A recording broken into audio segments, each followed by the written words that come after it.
All right, y'all. So welcome to our first conclusion video of period 7. We're going to talk today about some of the shortcomings of the progressive era. I know we spent a great deal of time live and in your extension text analysis this week discussing some of the really big and certainly worth celebrating accomplishments of the progressive era. But as we think through the real lens of history, it's important that we don't paint anything with too broad of a brush. We don't characterize anything as all success or all failure, right? Similar to what we did in Reconstruction, right? We talked about the great accomplishments of the Freedmen's Bureau and the amendments and Black representatives serving in Congress and in the Senate, right? While also accounting for Southern resistance and the growth of the Klan, and then the way in which Reconstruction falls apart. Likewise, it's important that we note here that the progressive era gives us lots to celebrate, but also some really important shortcomings that help us better understand the context of America at the beginning of the 20th century, and thus will certainly help us launch into our next couple big developments like the 1920s and the way that era manifests itself for white and Black Americans, like post-World War II race relations, and then eventually like the Civil Rights Movement. So the thing I really want to stress to you is that it's really important, especially as we get closer to winding down our school year, that you really begin pulling those threads together, being able to understand continuity and change over time, and the way in which political progress, social progress, economic progress is never linear, but rather a march of ups and downs. In this case, no different. So today's conversation is called The Shortcoming of the Progressive Era: Race, Eugenics, and Immigration. Those are, in my historical opinion, the three things in which the progressive era fell the most short, especially when compared to our modern version of what progress is supposed to look like. It's also important to note that not all eras are the same, that ideas, concepts, developments, and actions that would have been considered progressive in the 19 teens are certainly different than what we consider progressive today. But that doesn't mean that we can't use our historical background and ability to look back on history to really make evaluations over what we should celebrate and where they fell short, because that's our job. So first, let's talk successes, because that's where we spent most of our time this week in our live session. First, one of the goals, and I put these on your handout, I'm lecturing off of your handout, so I know exactly what I need to say so that you can answer the questions accurately, efficiently, and clearly. Goal one of the progressive era was to attack political corruption and disenfranchisement, the lack of the right to vote for many Americans. Were there successes in this field? Absolutely. At the adoption of initiative, referendum, and recall at the state and local levels, so that individuals can work with the power of the people to put things on the ballot, to get laws changed without having to go through Congress. They can make democracy more direct. Absolutely is a way to attack political corruption by putting more hands in the power of the everyday people. Secret ballots as well, often called the Australian ballot, are adopted, which enables people to vote in private without having to announce to the public who they're voting for, which also reduces corruption. And of course, potentially the most impactful in terms of legislative or amendment changes, the 19th Amendment, the granting of suffrage to women, who of course have been long advocates for social change. The text that you read, your extension text, the essay, focuses deeply, in the conclusion of it at least, on the role of women in progressive era reforms, despite their lack of right to vote. And if anything, that may have been a motivating factor. Women, of course, not equal in the economic world at the time or today, politically as well. So that allows social movements as an output for women to exert their energy, their influence, their control. And thus the 19th Amendment is ratified really at the tail end of this period, granting women the right to vote. Progressives also aimed to foster urban social change, changes in the way social norms are conducted in cities. A couple important examples: states themselves are passing laws for safer working conditions, so that events like the Triangle Shirtwaist Fire that we talked about in our live session can't happen. Mueller v. Oregon, the Supreme Court case that was mentioned in your text, which regulates the treatment of women in the workplace. Settlement houses are created, both like in the Gilded Age and in the Progressive Era, by activists like Jane Addams, working to help support urban social change. Divorce laws are created to be more liberal, So women have a little more authority and say over their marriages. And maybe the best example of lasting change, at least temporarily lasting change, is the prohibition of alcohol with the ratification of the 17th Amendment, which, of course, means that people cannot drink. And largely, the way society looks at drinking is as an urban problem, like the industrial working class that is drinking away their wages and abusing their families and the like. So success. There we go. Good successes on the goal of promoting economic equality as a real consequence of the Gilded Age consolidation of wealth at the top. I have a couple good examples. The Clayton Antitrust Act, which was passed in the 19 teens, which is like the Sherman Antitrust Act, but much stronger, much more clear, much more decisive in what is regulatable by the government, which helps keep monopolies down.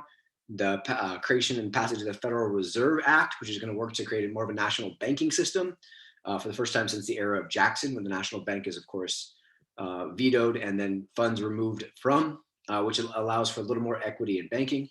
The 16th Amendment is ratified, which allows for an income tax, which largely taxes the income of the upper class, thus promoting economic equality, and the breakup of trusts. The two Supreme Court cases that you should note: Northern Securities versus the U.S. In 1904 under Teddy Roosevelt's presidency, in which railroad monopoly is broken up, and then Standard Oil versus New Jersey in 1911, in which Rockefeller's oil empire is broken up as well as operating as a monopoly in violation of these antitrust acts. So those are all good examples of progressive era successes in promoting economic equality. Of course, worth noting here as well, though, is despite these successes in general, the rich people in society are still incredibly rich, and the less fortunate are still a long way down that socioeconomic ladder. The next goal worth noting, and the last one for right now, is to foster environmental preservation and conservation to save our environment. And there's some incredibly noteworthy successes that we still see in our society today that are certainly worth celebrating. The creation of national parks that are kept off limits from business, from mining, from logging, et cetera, from development. And the Forest Reserve Act, all the national forests are also kept off limits from big business, from exploiting the natural resources that are there. Where we live now, here in Los Angeles, you can drive up to Pasadena and to the top of the hill and just hop out of your car, and you can, within a half-mile hike, you're in the Angeles National Forest, which is an example of something created by the Forest Reserve Act, which leaves that area away from from business development, from houses being built, from mining, from logging, et cetera.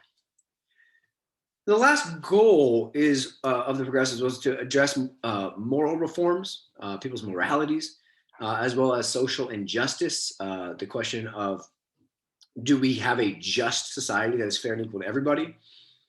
Here we can put the 18th Amendment. I'm sorry, 18th Amendment is alcohol, not 17. I messed up there. My bad. Not quite sure what happened there. The 18th Amendment, which abolishes alcohol.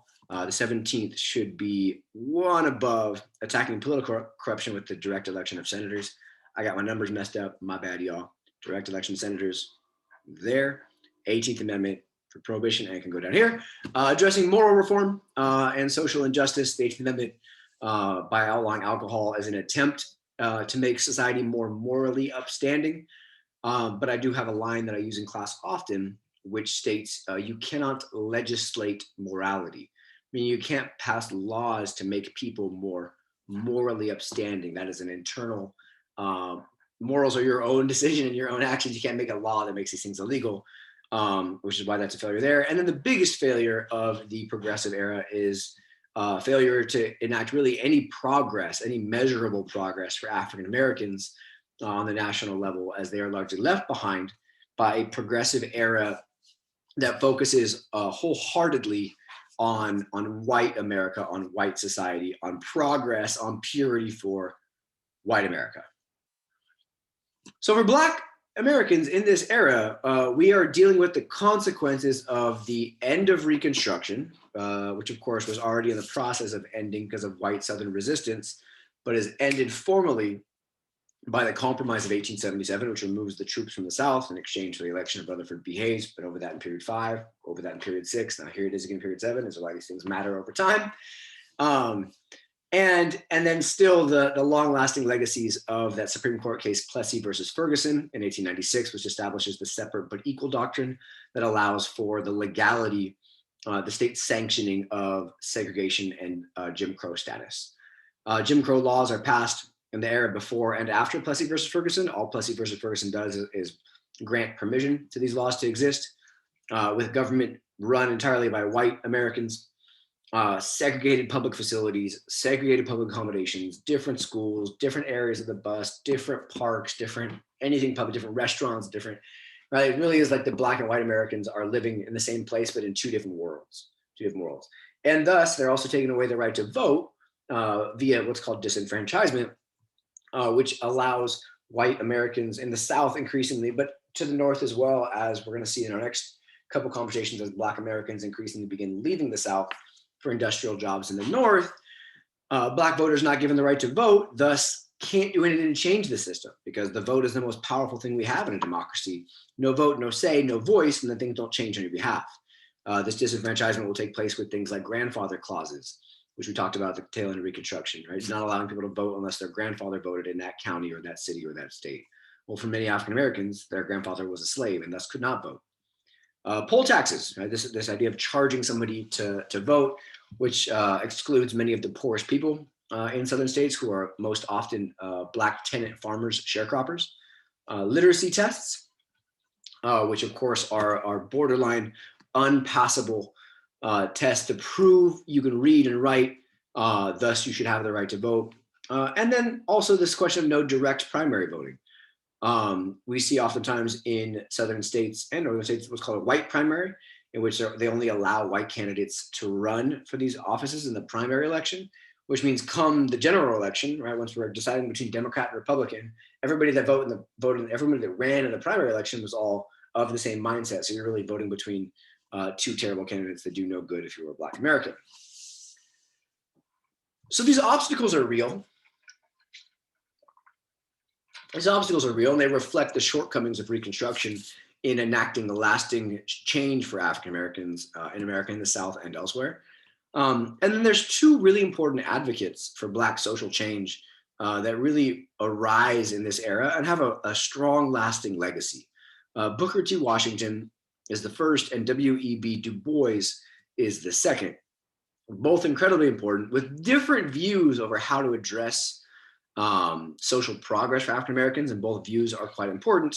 And the fact that both exist helps illustrate my point that the progressive era largely neglects to account for Black progress. Now, Booker T. Washington, his approach to progress is what I call bottom up, right? Start at the bottom of society and build your way up towards equality, okay? And when I say bottom up, what I mean is that he says, we shouldn't worry about voting. We shouldn't worry about political representation. We shouldn't worry about any of those things. We need to build ourselves a stronger foundation, right? To learn some skills, to learn how to succeed economically with manual labor in this world, and then build our way up towards other sorts of equality, like political equality and social equality. He wanted to use economic progress to get civil rights. All right, first, let's fix our income, our skills, our trades, and then work from there towards a brighter future, bottom up. To address this, he founds a really important a Black school called the Tuskegee Institute, founded in 1881, right on the right at the conclusion of Reconstruction, serves until 1915, and it's considered a vocational institution, one that a type that we still see today, like a trade school, right, where you can go. Trade schools are college alternatives in which you can go learn a trade like plumbing or electrical or important, super important jobs that are very skilled, but they're not like the traditional educational route. So in the Tuskegee Institute, he's teaching largely Black teachers to go and educate Black students in how to uplift themselves. And this Tuskegee Institute provides a really valuable experience for many Black Americans in receiving formal training, formal job, vocational training. He also is the author of what becomes known as the Atlantic Compromise in 1895, in which he and his supporters are basically arguing that Black voters are fine living in a world of white political rule. They're fine living in a government that is only the white man's government if they can have access to education, right? That's part of his ideology of bottom up, and the due process of law, which is, of course, guaranteed in the 14th Amendment. All citizens are entitled to the due process of law. And what that just means is that the law treats everybody fairly. Meaning, if I'm accused of a crime, right, I have the right to defend myself and see the evidence against me and have my crime, my trial heard by a jury of my peers, which so often is not true for Black Americans, specifically in the South, in which they're often victims of vigilante justice like lynching. So this Atlanta Compromise is this idea, this approach by Black Americans saying we want everything, right? We want to be fully equal in society. We'll accept this status if we are also given the opportunity to better ourselves over in this way. He publishes a very, very influential book titled Up from Slavery. Of course, Booker T. Washington is born a slave, which depicts his struggle, his rise from slavery to educational leader. It follows a somewhat similar trajectory to like that of the narrative of the life of Frederick Douglass, in that it's an example of a Black activist working to advance themselves and then writing about it to show society the struggles and the obstacles that were overcome. It's cool to note that he is the first African-American formally invited to the White House. Of course, not the first African-American at the White House, since slaves built the White House and continued to work at the White House up into the 1850s. But he's invited to the White House, to a formal White House dinner, right? This cool picture, right? We see Booker T. Washington and President Teddy Roosevelt having dinner with the tablecloth of equality. And of course, looked on behind them by the portrait of Abraham Lincoln, which is kind of cool. The caption says, dinner given at the White House by President Roosevelt to Booker T. Washington in October of 1901. So he was invited by Teddy Roosevelt to the White House, which is certainly worth celebrating. But I do want to point out to you the response by white society, to the fact that a Black man is invited to the White House are things that I'm not going to read on this video because it would be inappropriate for me to say these things. But the texts are right there on the slide for you to review. And I do want you to stop, pause it, and read it, because it helps us understand the mindset of America as I mean, obviously this is still present today, but the mindset of the governor of Mississippi and a senator from South Carolina, huge public officials, their response to a Black man being invited to the White House says a lot about the state of race relations in the country at this time. So go ahead and make sure you read those and account for that in your responses. On the other side of things is W.E.B. Du Bois. He is different. He's not born a slave. He's born in the North to a more educated family. He's the first Black man to get a graduate degree, a doctorate from Harvard. When asked about that experience, he said, I can assure you the pleasure was all theirs. So he's a very self-assured man who is confident in his abilities, and rightfully so. Du Bois is going to argue, instead of Washington's bottom-up approach, more top-down perspective. Meaning what his approach is called like the talented 10th. He says, give me the best 10% of Black America, right? And if we show that the top of Black America is equal to the top of white America, that will then matriculate downwards to the other elements of society. This argument that if our best is as good as your best, then obviously we are equal, right? Thus, he's going to advocate social and political equality at the tops of society, to then worry about economic progress later. So the opposite approach to that of Booker T. Washington. But both of them, neither approach is right or wrong. I'd argue that they're both right. Both of them are advocating for direct action to push Black progress forward. While Booker T. Washington is focused on the Tuskegee Institute and vocational training, Du Bois is founding the Niagara Movement. They meet at Niagara Falls in upstate New York in 1905. Their work to oppose disenfranchisement, the loss of the right to vote, something that Washington said don't worry about. Segregation, something that Washington said don't worry about. And he's very dismissive. This is an important difference in the two. He's very dismissive of the accommodation model of saying, sure, we'll accept living in a white-ruled society if you give us blank, right? And thus, his approach is much more direct action, much more struggle facing, much more mobilization, instead of accepting what he sees in his mind as half measures. Like here in Washington, this idea of Atlantic Compromise is what he's criticizing here as an example of accommodation. He also, with a number of his contemporaries and his associates, is the founder of the NAACP, an organization that still has enormous influence today in our legal system and the ways in which people of color are represented fairly in our justice system. The National Association for the Advancement of colored people. It's a group of Black and white individuals, males and females, and it's really the first nationwide successful civil rights organization. They're later going to focus on a ton of lawsuits they use the court system to try to dismantle segregation. But that is, of course, founded by our boy here, W.E.B. Du Bois, who I love very deeply.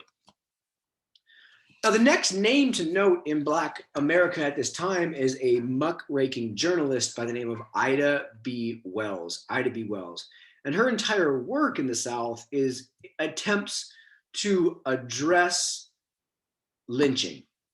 We talked earlier about extrajudicial killings. We have two just horrific pictures here.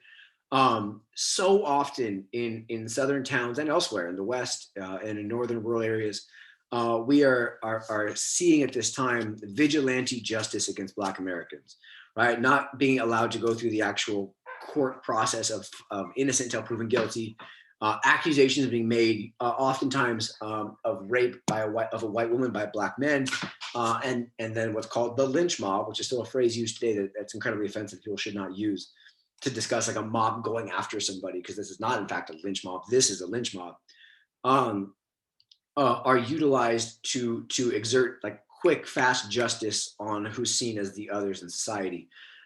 It gets to the point in many southern towns in which lynchings have like invitations and people come to watch, right? And they'll throw things at the body and shoot the body and take pictures with the body, because Black Americans are seen as so animalistic that it's a spectacle to come see them be killed at the hands of a white angry mob. Ida B. Wells publishes the Southern Horrors Lynch Law in all its phases, and then puts all the data she's collected, which is seen here, in data form so that she can try to expose, like the other muckrakers did, expose the reality of Black life in the South via lynching to the world. Ben Tillman, that same senator from South Carolina, from over here, this guy, Ben Tillman, said, "We of the South have never recognized the right of the Negro to govern white men, and we never will. We have never believed him to be the equal of the white man, and we will not submit to his gratifying his lust on our wives and daughters without lynching him." So we're not going to allow the Black man to gratify his lust, to be in love with or to have any sort of relation with our wives and daughters without lynching him. Right? This perspective here in 1900 is exactly what justifies many of these lynchings. Unfortunately, numerous attempts by Wells and others to get the federal government to pass laws that say lynching is illegal are consistently voted down by Southern representatives, Southern Democrats, who oppose the idea of the federal government telling them what to do in their state regarding race relations, specifically in this case regarding lynching. One of the first, you may be paying attention, maybe you're not paying attention, and you'll need next year for AP Gov anyway. But the filibuster is used by the Senate to stop bills that a small group doesn't want to have voted on. It's a legislative procedure that I can let your Gov teacher next year explain in a little more depth. But the filibuster is first invented as a way to keep lynching laws and civil rights laws from even coming to the floor to be voted on in the Senate. And now seemingly it's not that long ago. So that deals with some of these shortcomings on race. We talked about all, like, we're expanding voting rights, we're expanding economic opportunities, we're expanding all these things in the progressive era, and that's very true, and of course worth celebrating, but that largely applies to white Americans. The next thing to worth noting, which kind of is in the same vein, the same general theme or topic, is eugenics. Now, eugenics is the attempted use of science to make a more pure society. It's considered politically progressive at the time, Because much like you saw in your text, like the use of scientific management to the government, using a more scientific approach to running the government so it's more efficient to serve more people. Thus, we're using rational science to improve the demographics, the purity of society. And what that means is the attempts to use science to make white America whiter, okay? Using programs like immigration restrictions to keep what are called mongrel races at the time, right? Southern Europeans, Eastern Europeans, Asian immigrants out of America so that the white American race can stay isolated and purer. The passage of anti-miscegenation laws, which basically make it illegal to have an interracial baby, is an attempt to pursue a eugenic society. Contests for who has the better baby or the fitter family contests, which are happening at like state fairs and local events, as we try to celebrate like the whitest of the families. I know, it's ridiculous. That really highlights this is what it means, what it looks like to be a real American. Additionally, compulsory sterilization, forced sterilization, people that are seen as a menace to society, being robbed and removed of their ability to reproduce. I won't get into too much of the details of that, but I'm sure you can imagine it for yourself. As well as euthanasia programs, which is taking people who are diseased and painlessly killing them because they're diseased and thus they are not part of advancing a pure society.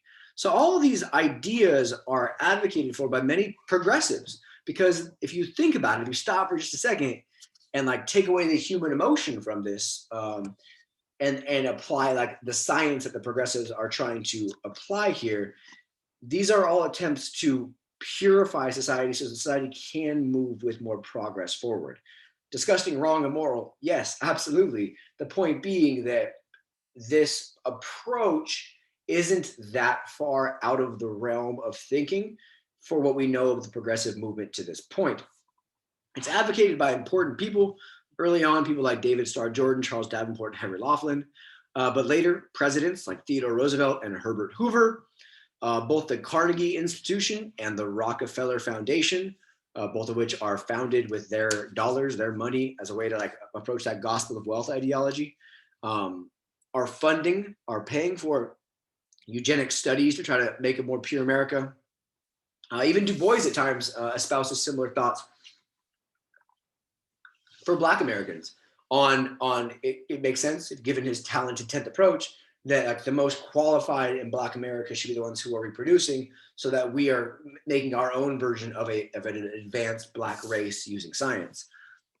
Buck v. Bell is a Supreme Court case that's decided in 1927, which said it's okay for, this is in Virginia, for inmates in Virginia, people in jail in Virginia, can be sterilized without their consent, can be, removed from the ability to have children without their consent if it improves the welfare of society. So again, that's really the bottom line, is improve the welfare of society, but that takes away the human element of like who this is actually impacting, right? This line, some people are born to be a burden on the rest, right? The goal of eugenics is to get rid of the people who are a burden. Every 16 seconds, a person is born to the United States, right? The point is that people that are being born in the United States should be able to contribute to the United States instead of being a burden to society. The line, the sign on the bottom right is just as disgusting. How long are we Americans to be so careful for the pedigree of our pigs and our chickens and our cattle? Right? We worry about mating our farm animals to make better farm animals, and then leave the ancestry of our children to change or to blind sentiment. Right? This idea of marriages that are pure have normal children, marriages that are not pure have abnormal children, so thus be pure. So that kind of does it with the progressive approach. I'm going to then go into some of the way these ideas manifest themselves into government action on race and on immigration. Now, the president, largely considered to be at least the second most successful progressive president, he and Teddy Roosevelt, is Woodrow Wilson. We talked about Woodrow Wilson. It's his presidency that oversees the ratification of the 16th, 17th, 18th, and 19th Amendments, the progressive amendments.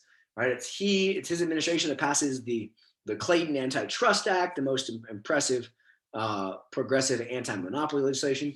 However, Woodrow Wilson is a raging racist. He's a raging racist. He's the first Southerner to be elected to the White House since the 1850s. And despite the fact that he is a very well-educated academic, he's the former president from Princeton University, he is going to take the White House in a very, very racist direction. It is he that segregates federal offices. So all the bureaucracy we've talked about, right? The civil service, the patronage spoils system reform that was needed, all the people that work for the government as of Wilson's presidency are going to begin working in segregated federal offices, the black office and the white office, black bathrooms and white bathrooms in federal offices, federal buildings. The best example I can give you, if you've ever seen it, is the movie Hidden Figures. Great movie. But these black mathematicians who are working to calculate all these crazy things for NASA that are way over my head. These poor women have to run to a different bathroom super far away, even in the 1950s and 1960s, because they're still living and working in segregated federal buildings. The Wilson administration is also going to discourage African Americans from applying for any federal jobs. Wilson's going to repeatedly praise the Confederacy's pure intentions and the KKK's work to purify white society in the South after the Civil War. So much so that a new film is produced in the 19-teens, 1915, called Birth of a Nation. And Birth of a Nation is a super important film because it takes an existing play called The Klansman that was popular at the time and turns it into one of the first movies made mainstream, that's very popular at the time. And this movie, The Birth of a Nation, portrays the Klan as the heroes of the South in redeeming from what is displayed as black savages, white society, white innocence, etc. This movie is incredibly inflammatory. It actually helps launch a new generation of the KKK that is inspired by this movie and societal things that are taking place to restart the Klan, so to speak, which we'll talk about here in just a second.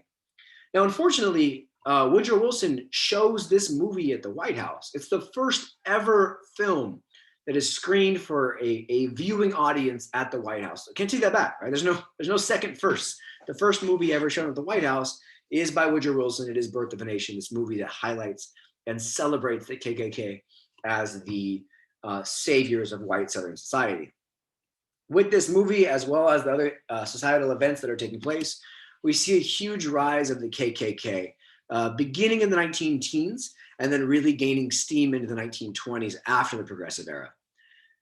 Now, we see this because America's changing, right? America's making progress, America's moving forward, America's granting rights, America's looking to move forward. And any time in American history you see progress, it's always met by resistance. And the KKK is a great example of this. It's due to the changing nature of traditional American values. By 1925, so about 10 years after they are refounded, there's 5 million members of the KKK. 1926, they're going to have a huge march on Washington, and I'll show you a picture of it in a second. The goal of this Klan is not just, this is important, it's not just anti-Black. It's not just anti-Black. Because this Klan, as opposed to the first Klan, is not just in the South, right? Still at this point in the 19-teens, into the 1920s, the vast majority of Black people in America live in the South. But the Klan is nationwide. And what the Klan is going to stand for is anti-urban culture, anti-cities. Well, what's in cities? Immigrants. People being dancing with people that they're not married to, etc. So urban culture, and they're trying to defend what they see as Christian, Protestant, rural, traditional values. God, the Bible, Protestantism, anti-drinking, they're anti-immigrant, they're anti-change. This group of the second Klan is going to be very, very, very anti-immigrant, anti-Jew, anti-Catholic, anti-Southern European, and of course anti-Black. That part hasn't gone away, but they've widened their hatred to include more than just Black voters. And this era of the Klan is going to be incredibly influential in winning local and state government seats. States like Indiana and Oregon will have huge influences by Klan governors and Klan state representatives. By the 1930s, due to violence, some internal corruption, and Klan leaders who have been pocketing money off of the top while also not practicing what they preach by, I don't know, dating Black women and the like, will cause the Klan to disappear after this wave, but the Klan will reappear in the 50s and 60s in response to the civil rights movement. So the Klan is important as you consider the way it's both a reaction to progressive change, but also a continuation to progressive ideals about race and purity. Now here's the picture I was referring to a little bit ago. This picture always gives me the chills because we see, I mean, I guess now this is the only the second most offensive picture you've seen this year of the Capitol building. Hey there. But this Klan rally, this Klan march here, looks like a mile long of Klansmen and women. And we see they're not wearing masks. This picture always stands out to me that they're not wearing masks because they're not ashamed of what they stand for and what they believe in. And that speaks a lot to the society that Americans are living in the 19-teens and 1920s. This propaganda poster as well, save our land, join the Klan, the Imperial Klan of America. So I think it's important that we note that the KKK is a logical result of a lot of the societal changes that are taking place at the time. Going hand in hand with this is also the huge anti-immigrant sentiment that will become known as the Red Scare, which hits America in the 1919 and into the 19-teens. Now, right after World War I, America goes through its first Red Scare, Red, of course, being associated with the Communist Party and communism. During World War I, the Communist Party comes to power in Russia, and that leads to fear that a country as big as Russia could just be taken over by a communist party and communist perspectives. Right after World War I, we see a bunch of labor unrest. Please begin to connect the two. Labor unrest, labor unions who are striking, demanding better wages after the war. But these are big strikes, not like in period 6, in the good old days, like the Homestead Steel Strike. All that did was like shut down one plant. We're talking about like big strikes. We have like a nationwide steel strike that shuts down the steel industry. The entire city, the entire working city of Seattle goes on strike. Boston's police department goes on strike. And that really scares Americans into thinking like, oh my God, is communism coming here? Because Americans have a very superficial understanding of what's taking place. And their thinking is, oh, these workers all want to be paid the same, have the same wages, be treated the same. That sounds like communism. So we're scared of communism. 1919 also sees significant race riots as black and African American people are leaving the South in large numbers to northern cities for industrial jobs, and then we're seeing a white and black race clash. So at the end of this era, we see significant racial unrest over like communism and black progress and the KKK, et cetera, all at the tail end of the progressive movement. The Red Scare, this fear of communism coming to America, all these union strikes, and the growth of Eugene Debs, who you saw ran for president in 1916 and 1912. The growth of the influence of the Socialist Party is both, in my opinion, a cause of this Red Scare, but also a reflection of the shortcomings of the progressive era. Despite all this progress, Americans are still turning to socialism in larger numbers because they don't see the progress helping them enough, right? So all this combined leads to this fear that the Russians are going to, that we're gonna have a Russian-style socialist revolution here in the United States.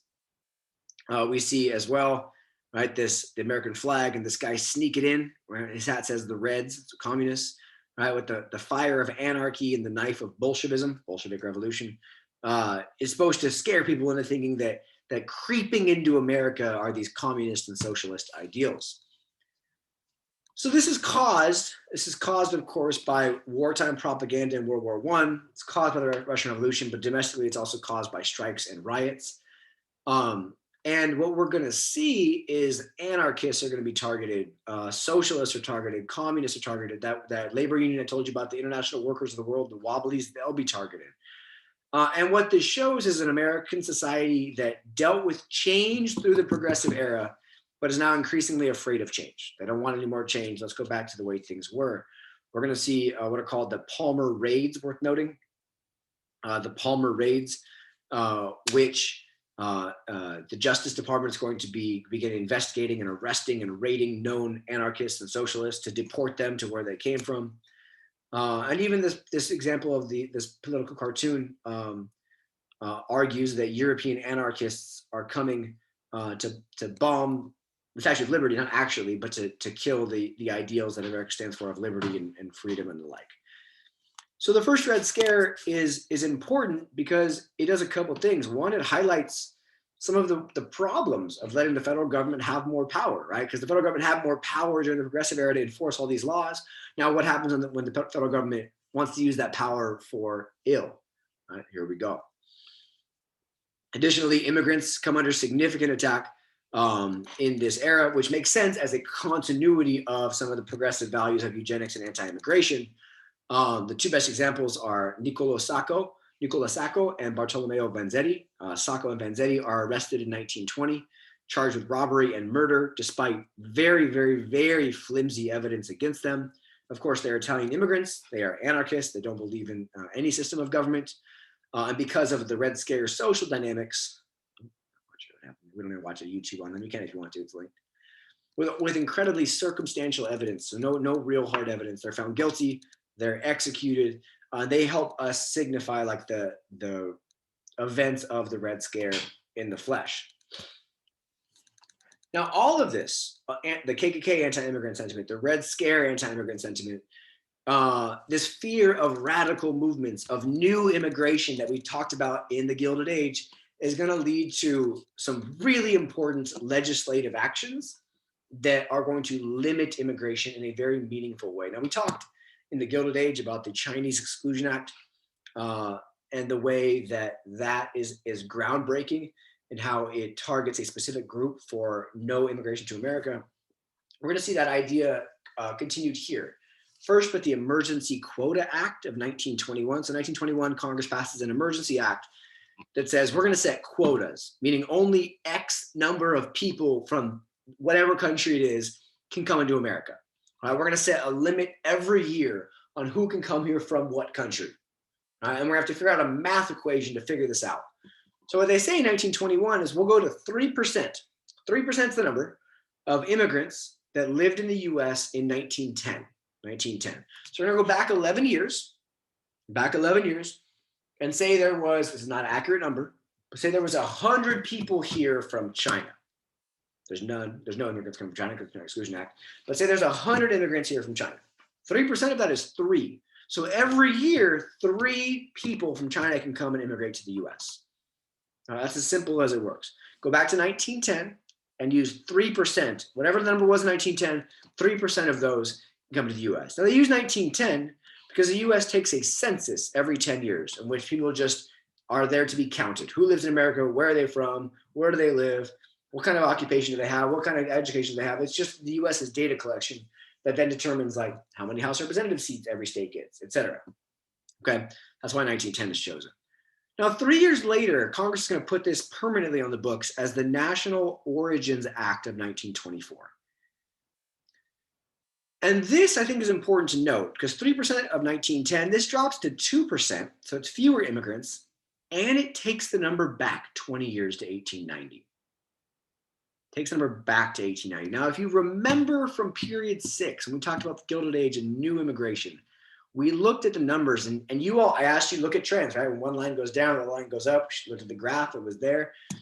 About 1890, we start seeing way more immigration from Southern Europe, from Eastern Europe, Latin America. So by using 1890, what they're saying is we're going to go to 2%, but we're going to go back to a year when America was already whiter, and then use 2% from there. So this act clearly is an attempt to make America still a place for immigrants, but for white immigrants. It clearly limits any new immigration from Southern and Eastern Europe, many of whom came after 1890.